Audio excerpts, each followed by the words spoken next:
ভারত পাকিস্তানের উত্তেজনায় নিরাপত্তাহীনতায় ভুগছেন দুই দেশের সীমান্তের বাসিন্দারা। গোলাগুলি থেকে বাঁচতে বাড়ির কাছে সুরক্ষিত আশ্রয় কেন্দ্র তৈরি করেছেন অনেকেই। এছাড়া পাকিস্তানের আজাদ কাশ্মীরে বন্ধ রাখা হয়েছে অনেক মাদ্রাসা। বান্ডেল থাকলে প্রতি সেনমানিতে টাকা বাঁচবে।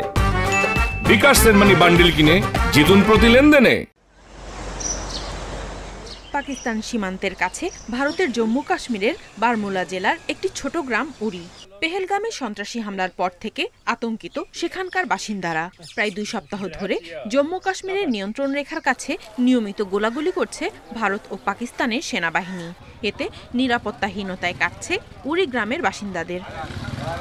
তারা জানান, গ্রামটি 2 দেশের সীমান্তবর্তী হওয়ায় তার দিয়ে ঘেরা, তাই যুদ্ধ হলে পালানোর পথ পাবেন না। এই অবস্থায় পরিবারকে সুরক্ষিত রাখার উপায় খুঁজছেন তারা। এখানকার প্রতিটি বাড়িতে অন্তত একটি বাংকার থাকা উচিত, না হলে আমরা নিজেদের জীবন বাঁচাতে পারবো না। এদিকে উত্তেজনার প্রভাব পড়েছে পাকিস্তানের আজাদ কাশ্মীরেও। ভারতীয় সেনাদের হামলা থেকে বাঁচতে বাড়ির পাশেই বাংকার তৈরি করেছেন অনেক বাসিন্দা। যুদ্ধ শুরু হলে আমরা এই বাংকারে আশ্রয় নেব।